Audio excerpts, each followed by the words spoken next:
儿的风景啊，特别漂亮。这就是云南。胳膊抬起来，胳膊抬起来。来，哎，多好，你看，来，再来一张啊。这样啊，给大家看看啊。我还特意在网上查了一下，说这里人少，这怎么回事？还那么多人？我去想办法。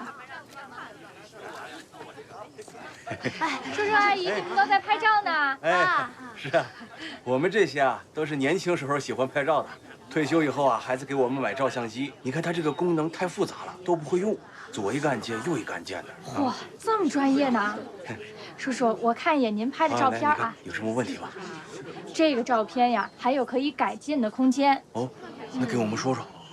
您看啊，咱们现在是白天。而且咱们拍都是风景照，您这个照片呢，把这个感光度的数值调低，数值越低呀，照片越好看。而且呀，可以把这个光圈调大，然后景深调小，这样呢，背景就会虚化，拍出来的照片呀更好看。姑娘，你是专业摄影师吧？我不是，我师傅是。我学的这点东西都是我师傅教给我的。哎，叔叔，这张照片拍的真不错。这么年轻。你跟他们瞎聊什么呢？赶紧让他们拍完给我腾出地方来。我这不在给你想办法吗？叔叔阿姨，我师傅说他给你们拍照，咱们准备准备。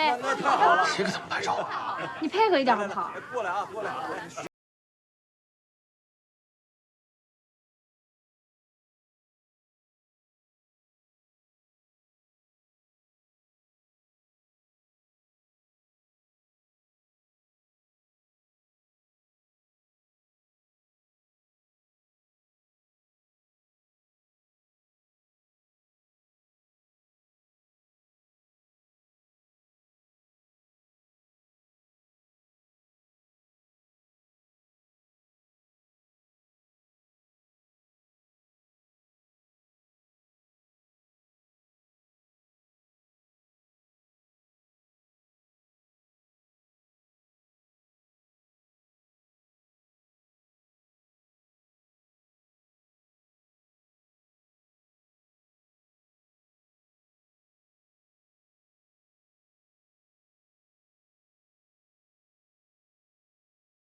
你瞧瞧你顶上这俩大黑眼圈，几天没睡了？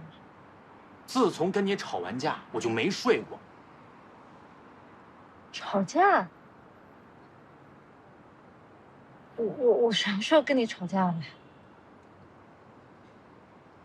哦，我承认我那天是没。你终于承认自己说错话了。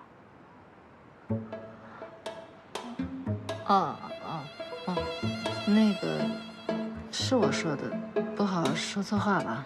那你为什么不跟我道歉？不是，有这必要吗？有必要。你侮辱了我。不对，你用言语侮辱了我。我从来没见过像你这样的人。像我这种人，将来那是要改变世界的。就是因为你，导致我晚上加班熬夜，白天还要想着你什么时候跟我道歉。你如果不跟我道歉的话，我的心理就会极度扭曲，做出伤害人类的事情来。有这么严重吗？当然，最可怕的是，你居然还没有意识到自己错了。你知不知道，你在葬送一个有为青年的大好前程？好，对不起，是我错了啊！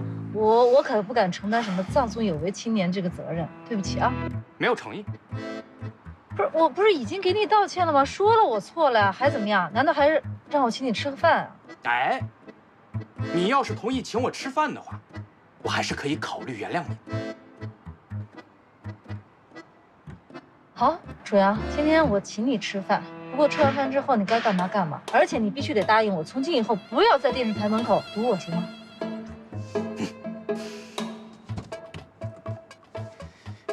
哎呀，你说吧，想吃什么呀？楚阳地图为您导航，前方200米，左转。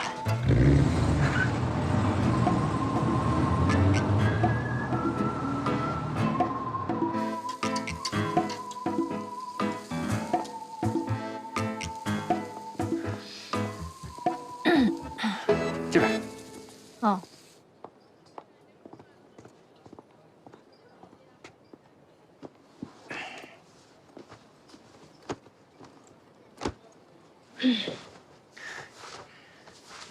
海姐，你是不是很少来这种地方？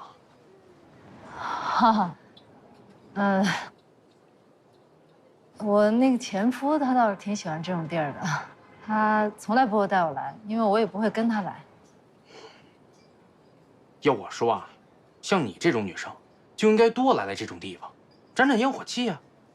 哼，来，你干嘛？哦，我不冷。我一看你这衣服啊就不便宜，我给你挡烧烤味儿。这还没喝酒呢，是我眼花了？好你个刘志玲！以前这种烟熏火燎的地方，我那轿子抬大来他都不来。你好，请问点什么？什么情况？这男的谁呀？啊，好了，你别上火啊，我帮你去打探一下。不用。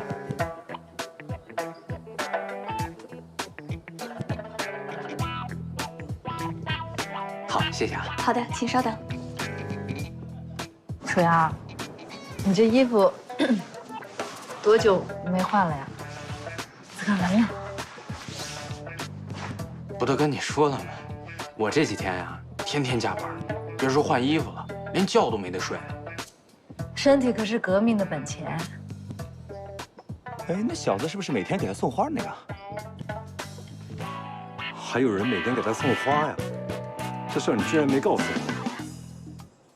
每天在我们台里有很多人给我们这些主持人送花呀，什么。李总，阳光，这个是您点的，这个是我送的。咱可说好了，今天一准不用买单，我请客。行。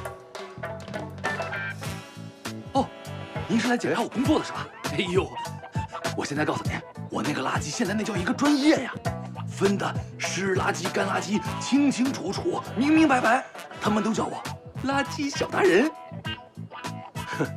小达人啊！哎，好好干啊！不吃了。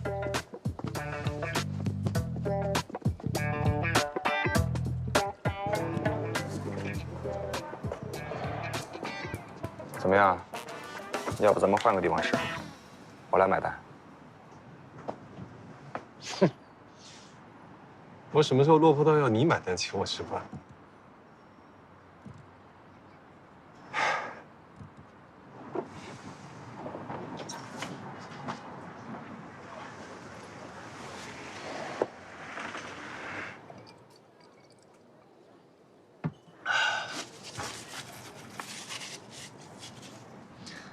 这串我也陪你吃了，是不是该回家睡觉了呀？现在就回家睡觉，这也太奢侈了吧！我一会儿要回公司的。你一会儿还要回公司啊？啊！你不能仗着你年轻就这么熬自己的。我们最近开发的那个加密代码一直有 bug， 现在兄弟们还在加班呢。结果我偷偷跑出来约女神吃饭，你说有点太不讲义气了吧？你自己酒足饭饱了才想起兄弟义气啊？我刚才啊已经通知服务员了，打包了一份回公司了。公司那帮兄弟，除了没有像你这样的女神陪着吃饭，那吃的比咱们好多了。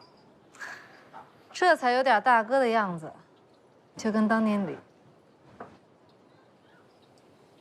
吃饱了，我买单了。嗯。服务员，买单。我还是先送你回去，今后你要少熬夜。好。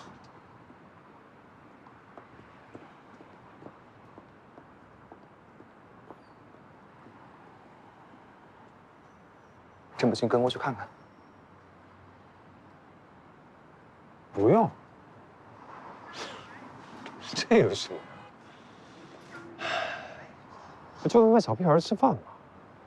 吃完饭顶多看个电影，看完电影顶多。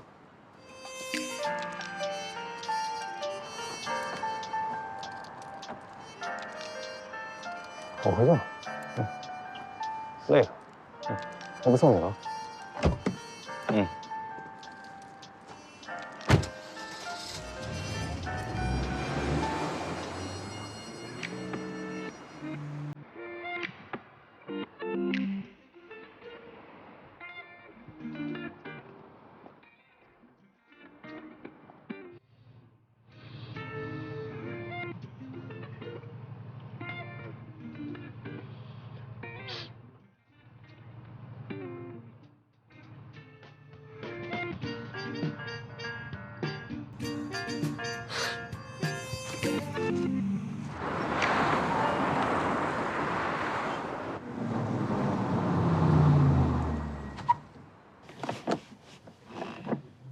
哎，到了。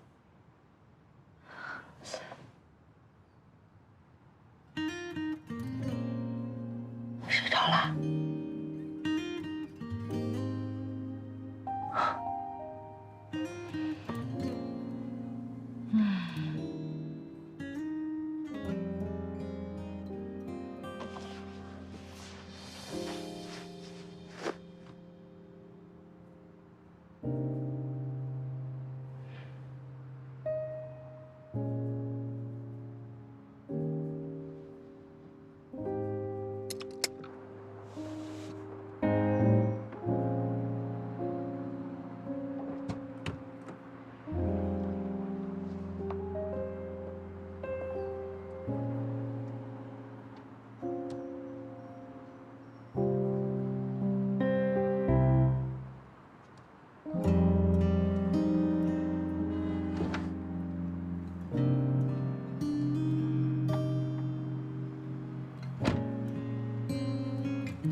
进来啊！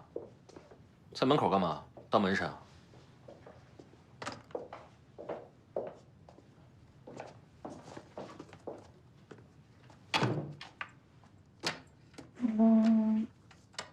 只有一张床吗？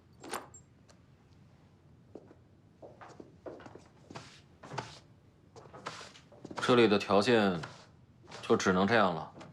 方圆5里，这是唯一的房间。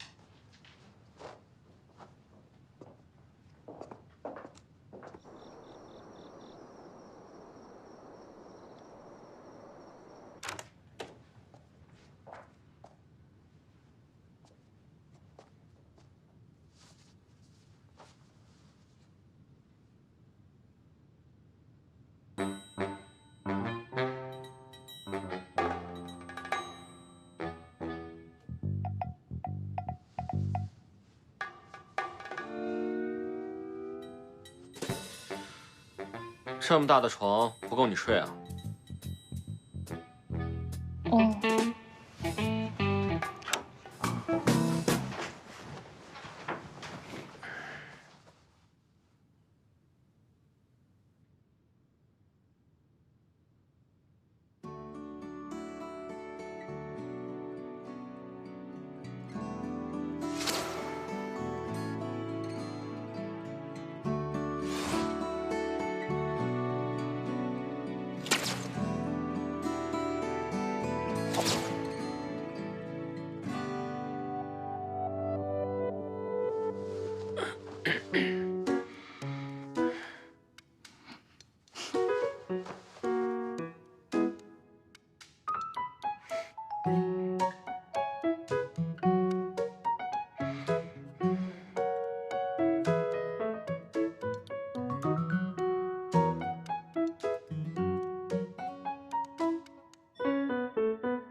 起床了。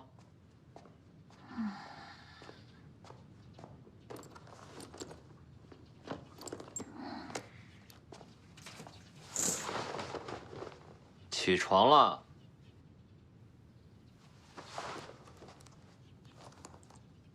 你起这么早啊？本来是想让你多睡一会儿的，但是昨晚那群老人家不是说今天让我们蹭他们的旅游车吗？我想着可以省一些旅费。他们起得早，出发的也早，你要是再不起来，真就赶不上了。快点，真赶不上了。啊，我马上。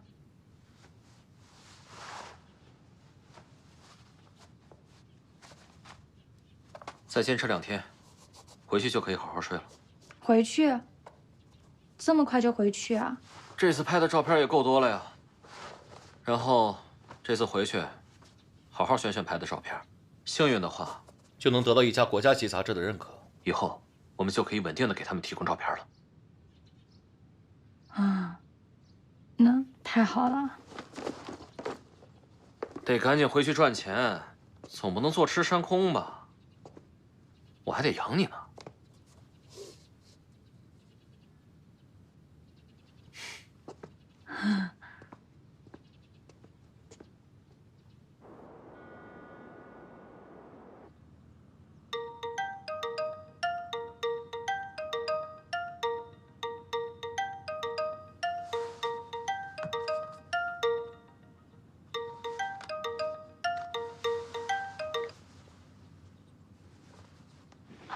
喂，金晶，有什么事儿吗？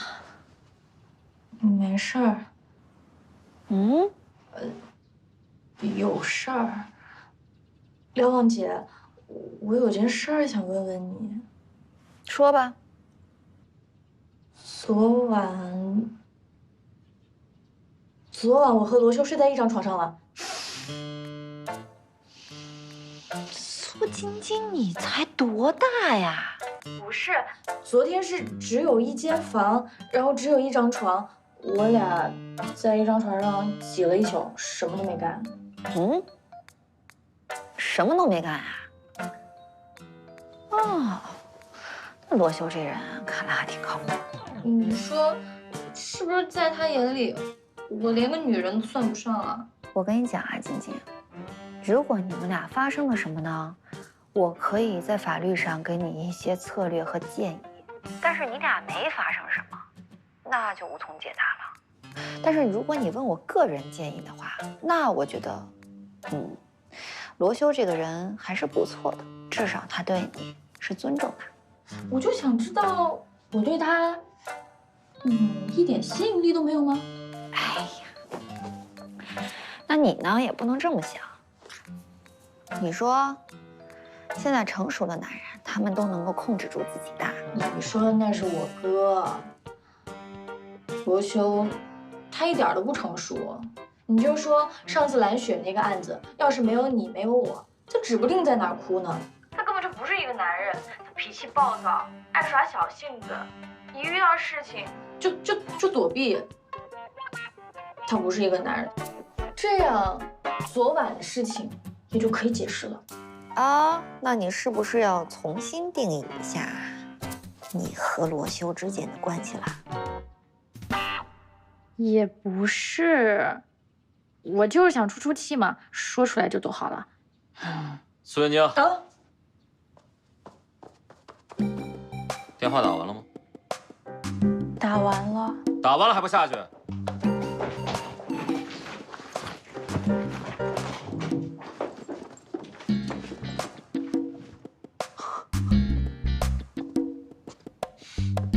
他居然说我不是男人。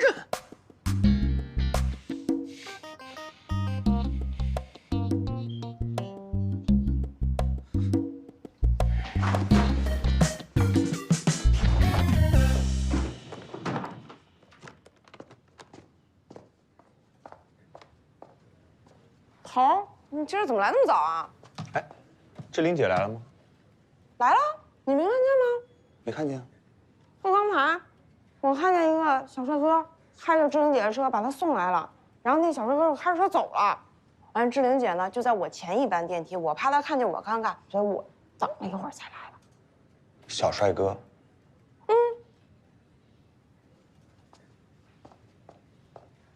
牛志玲，你变了。你之前有挽过李恒基的手去陪他吃烧烤吗？哦，我忘了，那个地方是你们俩经常情感交流的基地。既然你都看见了，他肯定也看见了吧？李恒基昨晚悲痛欲绝，他说：“哼，不就跟个小屁孩吃饭吗？能怎么样啊？嗯，吃完烧烤以后，吃完饭顶多去看个电影，又能怎么样？看完电影顶多……这个时候空气凝住了，他没再说话，然后他非常黯然地上车离去了。阳光，我告诉你啊，就算李恒基今天亲自来质问我，他都已经没有这个资格了。我记得那小子以前是骑自行车的吧？但是今天早上我听说他开着你的车来，这什么情况啊？那小子到底什么身份、什么背景？你俩现在发展到……你闭嘴！你没完了啊！你越线了是不是知道？今后在单位不要谈私事儿，抓紧时间把你装修的案子赶紧的录制了。你这颗八卦的心用在工作上，出去。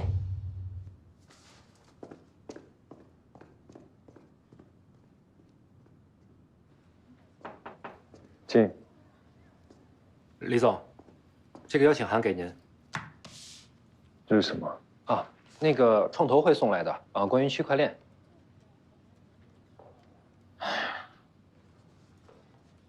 邀请函都送来，不去不行。时间是明天上午9点，我跟司机在酒店等您。您看就不用再来公司了吧？直接去呗。哎，那我出去了。哎，这个给您。这又是什么？这是何秀春让我给您送进来的。根据阳光老师的要求，何秀春以后每天会给您送一份这个鲜榨果汁。哎，阳光老师怎么会认识何秀春？告诉何秀春不用麻烦了，拿走你喝掉，给我整一杯咖啡来，Double Espresso， 越浓越好。李总，根据志玲姐的要求，您如果觉得不精神，就去那边休息一会儿。浓咖啡对您来说是不允许的。怎么回事？现在我连自己喝什么的自由都没有了，是吗？不是，一会儿是阳光，一会儿是牛志玲的。我要喝咖啡。双倍浓缩，马上送到。怎么回事？爱干不干，我干活。一下这一下那个，还行不行？气死！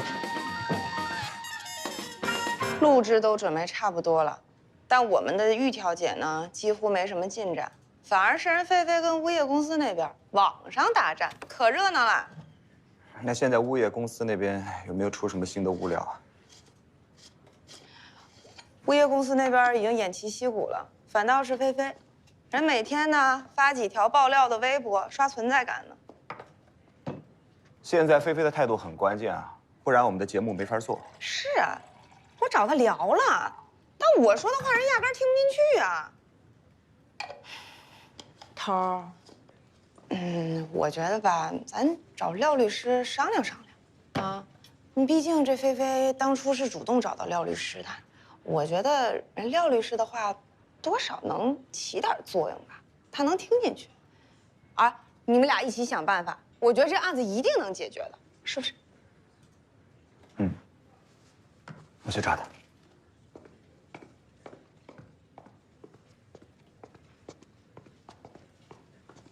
廖望，你也知道，关主任走之前，把有些工作交给我负责了。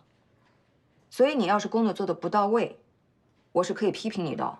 陈律师，你批评的对，确实是我工作没做好。这个恒达物业虽然已经不是智恒地产的子公司，但是媒体喜欢在这上面做文章。现在你就由着菲菲这么闹腾，让所有人难堪。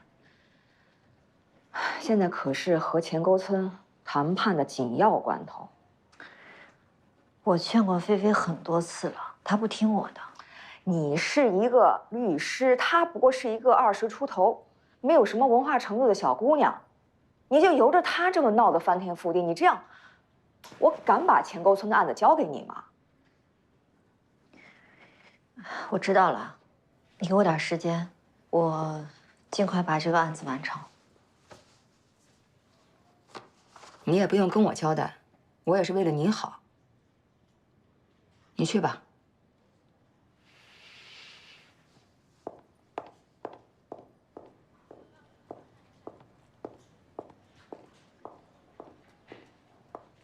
哎，又挨骂了，菲菲的案子吧？哎，我觉得这个事儿你还是跟阳光商量一下，毕竟是他的节目嘛。是他的节目，为什么我要找他商量？应该他来找我呀。反正这个是我去电视台最后一个项目了。等这个节目录完，我就要跟关主任说一下，这电视台我再也不去了。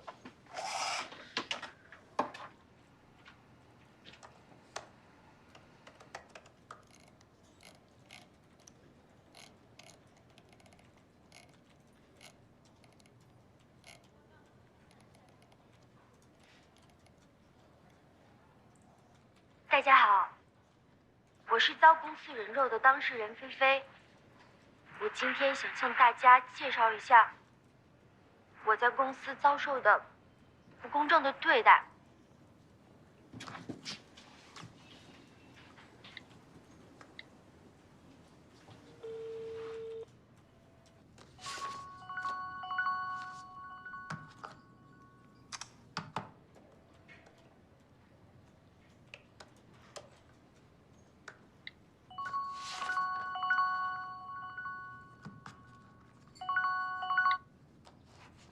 喂，廖望姐，你终于接我电话了。廖律师，不好意思啊，我最近实在是太忙了，各种的会议。我给你打电话是想跟你聊一下有关于上节目的事儿。哦，好的，你说吧。我相信你上节目不仅仅是因为要炒作自己，或者是要出口气，你应该是想要维护自己的权益吧？所以你能不能跟我说一下，你对恒达物业的诉求是什么？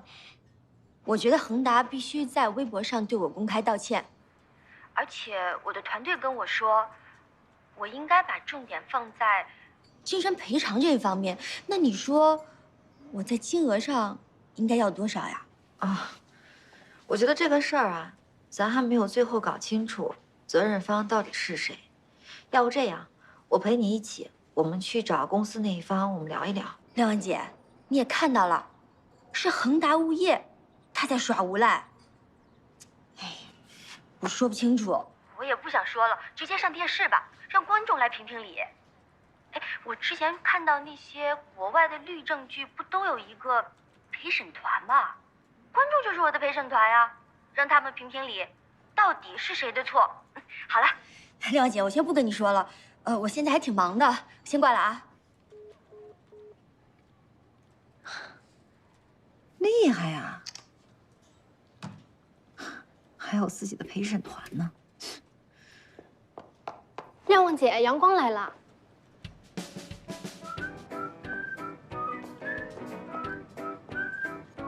廖律师，廖律师，不好意思啊，廖律师特别敬业，今天专门把我请过来，要跟我讨论案件。谁专门约你过来的？哎呀，我只能这么说了。不是，马上节目就要录制了，现在四方没有任何和解的迹象了。本来我是想过来跟你讨论一下案件，我又怕你不见我，那我只能这样了。我确实不想见你，但我没说不想讨论工作啊。那就好啊。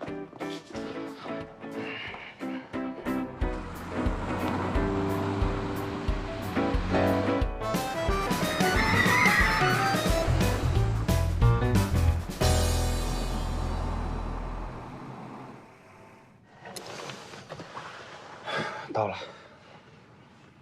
这是哪儿啊？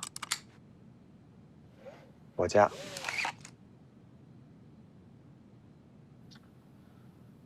我只不过想找一个清静的地方，好好聊聊案子。想来想去，也只有我家最合适，不会被任何人打扰。你怕了？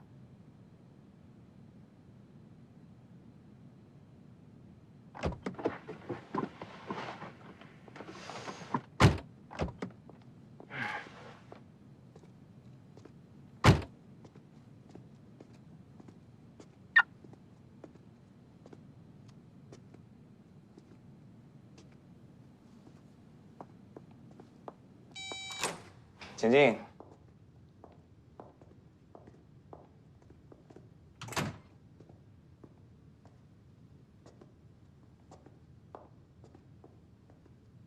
要喝点什么吗？不用了。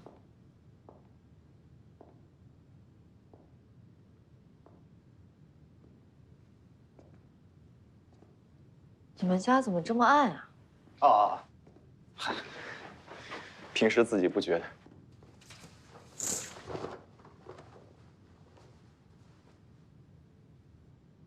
阳光，你几岁了？还玩小车车啊？啊，怀旧嘛，找回童年。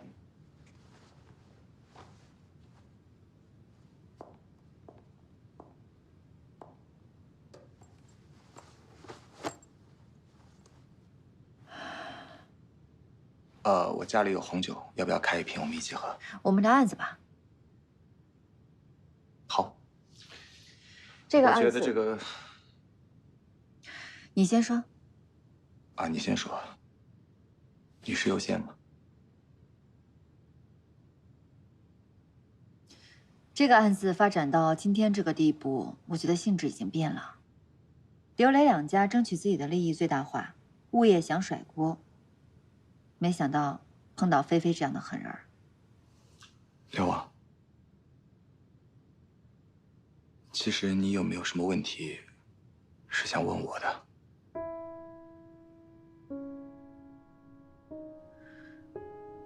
面对恒达物业他们网上的攻击，菲菲在最短的时间内，然后让舆论倾倒给他，我觉得他一定是后面有人的，不可能凭借自己一己之力的。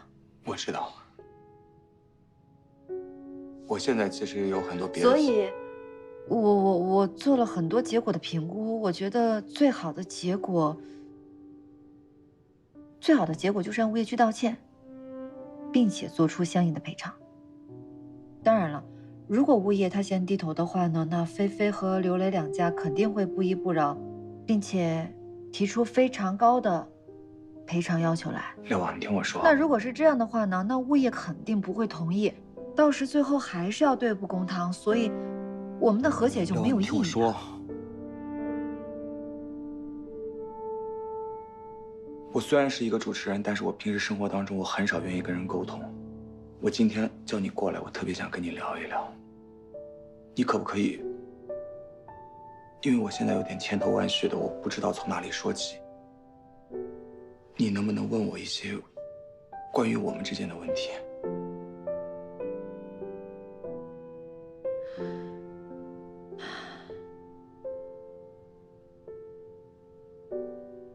我能喝杯水吗？好啊。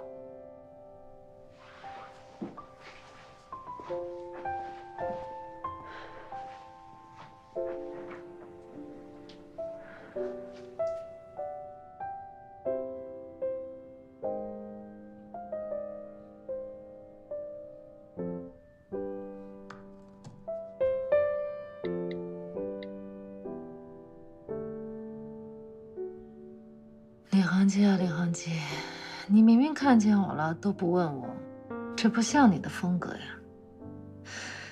你是在跟我比耐性啊，还是真无所谓了呀？张副台，啊，您快请进。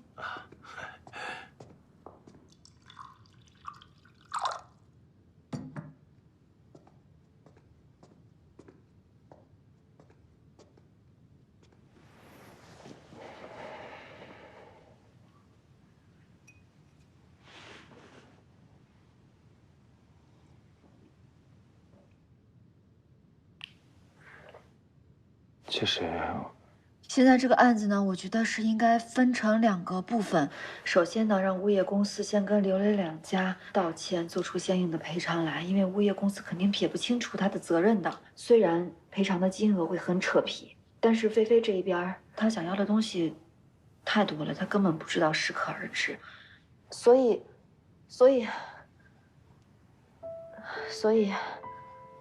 我有很多话想跟你说。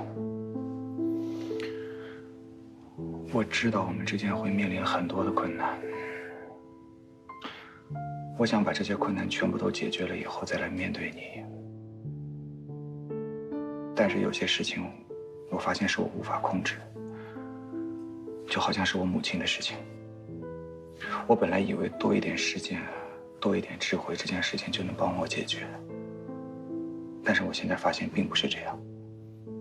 就好像之前姑姑去找你，是我没有想到的。她跟你说什么？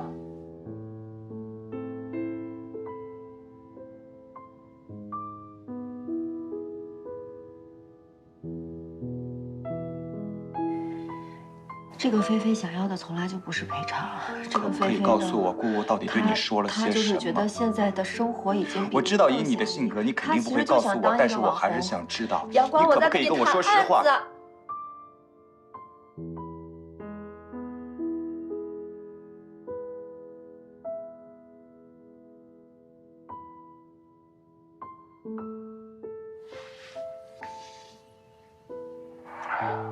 我叫阳光，但是我好像从来都没有阳光过。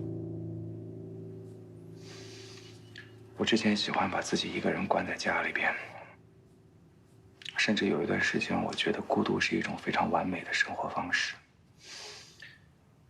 但是有一天，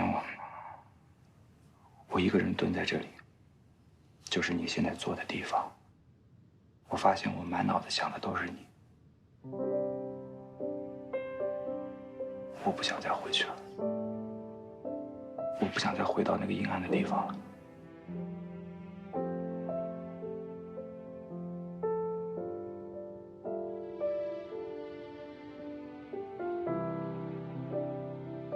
我今天来不想听你说这些。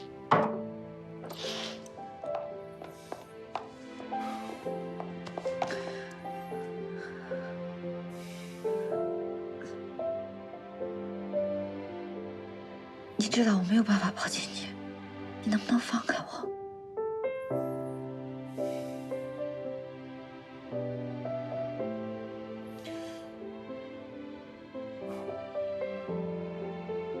不聊我们之间的事了，好吗？我们聊案子，我们只聊案子。你别走。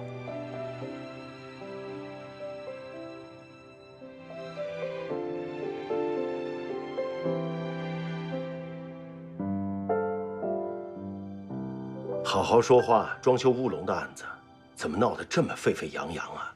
张副台，这件事情啊，我是可以解释的。这一看就是阳光的手笔啊！他为了收视效果，这是故技重施啊！张副台，不管您相不相信，这件事情真的不是阳光策划的，而且他在努力去压制这件事情，不要让舆论再次的发酵。我记得上次那个90后的离婚案子，跟这次的是如出一辙。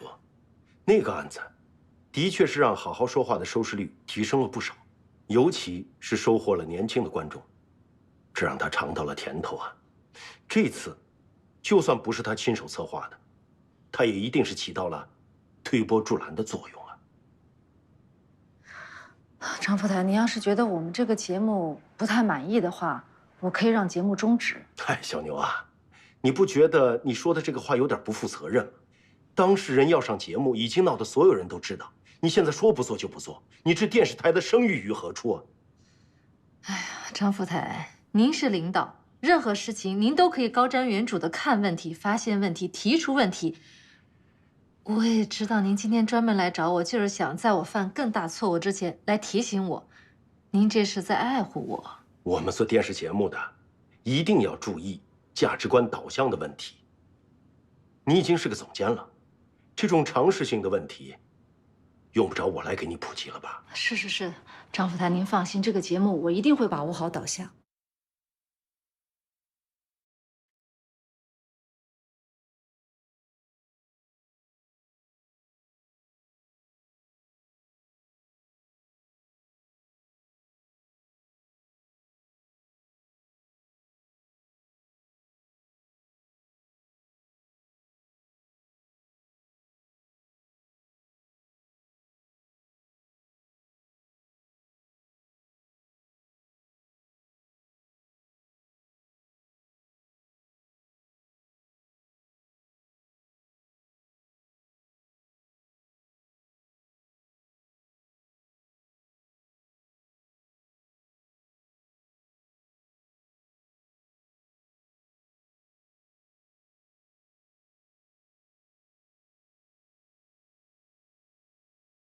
陪我去书前的餐。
谢谢你一直在。